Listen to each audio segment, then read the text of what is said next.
Assalamualaikum warahmatullahi wabarakatuh. Perkenalkan, nama saya Muhammad Almanzo Chandra. Nomor registrasi 1602617060, berasal dari Pendidikan Kepelatihan Olahraga, Fakultas Ilmu Olahraga, Universitas Negeri Jakarta.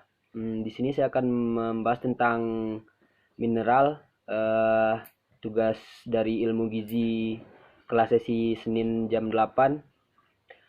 Yang pertama saya akan menjelaskan tentang pengertian mineral, yaitu padatan senyawa kimia homogen non-organik yang memiliki bentuk teratur, sistem kristal, dan terbentuk secara alami. Istilah mineral termasuk tidak hanya bahan komposisi kimia, tetapi juga struktur mineral. Mineral termasuk dalam komposisi unsur murni dan garam sederhana sampai silikat yang sangat kompleks dengan ribuan bentuk yang diketahui. Senyawa organik biasanya tidak termasuk. Ilmu yang mempelajari mineral disebut mineralogi. Pengertian mineral menurut para ahli. Yang pertama itu DGA Witten dan JRF Brooks. Mineral ialah suatu bahan padat yang secara struktural homogen mempunyai komposisi kimia tertentu, dibentuk oleh proses alam yang anorganik. Yang kedua yaitu menurut AWR, Potter, dan H. Robinson. Mineral yaitu sebuah bahan atau zat yang homogen, mempunyai komposisi kimia tertentu atau dalam batas-batas dan mempunyai sifat-sifat tetap. Dibentuk di alam dan bukan hasil suatu kehidupan.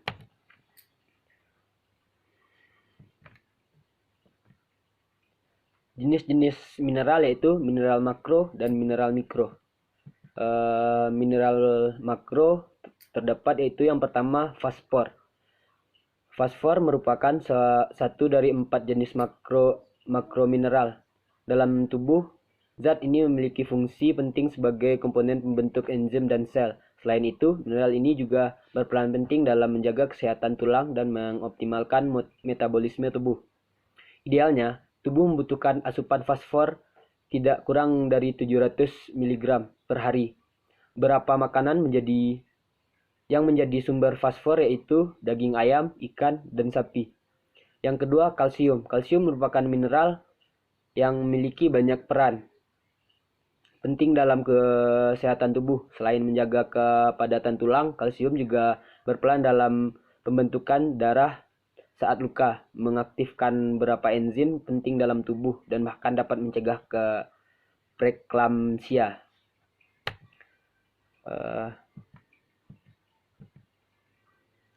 Yang ketiga itu magnesium. Mineral lain yang juga termasuk dalam jenis makro mineral adalah magnesium. Magnesium diperlukan dalam pengaturan tekanan darah, gula darah, dan kontraksi otot. Mineral ini juga berperan dalam menghantarkan sinyal pada saraf, mengaktifkan beberapa enzim dalam tubuh, serta menjaga keseimbangan elektrolit. Magnesium banyak terkandung dalam beberapa jenis makanan seperti sayuran hijau, alpukat, kacang-kacangan, dan coklat hitam. Dalam sehari, tubuh memerlukan 320 sampai 420 mg asupan magnesium. Yang keempat, natrium. Mineral yang satu ini sangat populer di khalayak karena banyak terkandung dalam garam dan bahan penguat rasa, walaupun sering dikaitkan dengan penyakit hipertensi dan dijadikan musuh bagi penderitanya. Tubuh juga tetap membutuhkan asupan natrium untuk membantu menjaga keseimbangan kadar air dalam tubuh. Asupan natrium idealnya dalam tubuh tidak lebih dari 1500 mg atau sekitar setengah sendok teh garam dapur.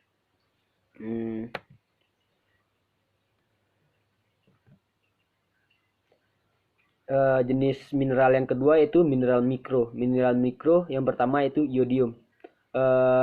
Iodium merupakan bagian penting dari hormon tiroid yang berperan dalam mengatur seluruh proses metabolisme dalam tubuh. Kekurangan iodium dapat menyebabkan gejala hipotiroid seperti kenaikan berat badan dan munculnya gondok. Umumnya, tubuh memerlukan sekitar 150 mg asupan iodium per hari. Iodium banyak ditemukan dalam makanan laut seperti ikan, udang, dan rumput laut. Namun, menggunakan garam dapur beriodium pada masakan rumah sebenarnya sudah mencukupi kebutuhan mineral ini. Yang kedua itu mangan.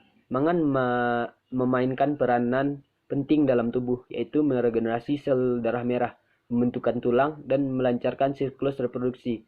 Mineral ini banyak ditemukan dalam udang, gandum, serta beberapa jenis biji-bijian.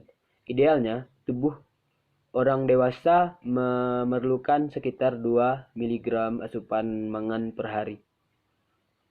Yang ketiga yaitu selenium. Selenium diperlukan tubuh untuk metabolisme hormon tiroid, pembentukan DNA, serta mencegah kerusakan sel-sel dalam tubuh.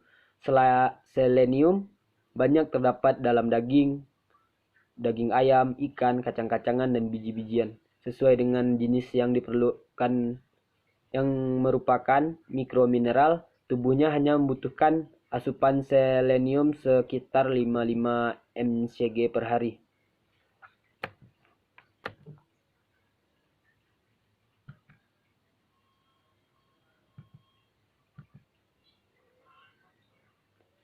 Yang berikutnya yaitu kita akan bahas tentang fungsi mineral. Fungsi mineral yang pertama itu membantu serta menjaga kesehatan otot, jantung, dan juga syaraf. Yang kedua mengatur tekanan osmotik dalam tubuh. Yang ketiga menghasilkan berbagai jenis enzim, memelihara, mengeraskan, dan mengendalikan tulang serta proses faal dalam tubuh. Yang kelima sebagai katalis terhadap berbagai proses biokimia yang terjadi dalam tubuh. Yang keenam kontraksi pada otot serta respon saraf. Yang ketujuh membentuk struktur jaringan lunak dan keras dalam kerja sistem enzim. Yang kedelapan membantu dalam pembuatan antibodi. Yang kesembilan menjaga keseimbangan air dan asam basa dalam darah. Yang kesepuluh menyusun kerangka tubuh, otot, serta gigi. Yang ke-11 sebagai aktivator yang berperan dalam enzim dan hormon. Yang ke-12 menjaga kesehatan tulang. Berikutnya menjaga fungsi otak. Dan terakhir mencegah nyeri pada otot.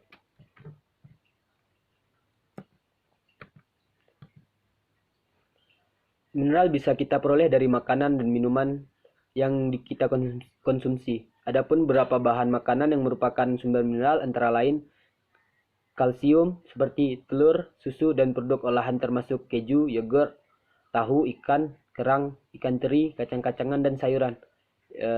Yang kedua klorida yang terkandung dalam ikan, udang, kerang, daging, telur, garam, acar, dan zaitun masak. Yang ketiga fosfor yang termasuk pada makanan ikan, termasuk pada ikan, ayam, beras, biji-bijian, telur, kacang tanah, kacang hijau, dan produk susu. Yang keempat magnesium terdapat pada sayuran berdaun hijau, jagung, apel, kacang-kacangan, beras, ikan, dan telur. Yang kelima natrium. Natrium ada pada ikan, udang, kerang, daging, telur, dan garam. Kalium. Kalium terdapat pada buah-buahan, terutama pisang. Penjelasan tadi yaitu termasuk pada mineral yang dibutuhkan atau diperlukan tubuh.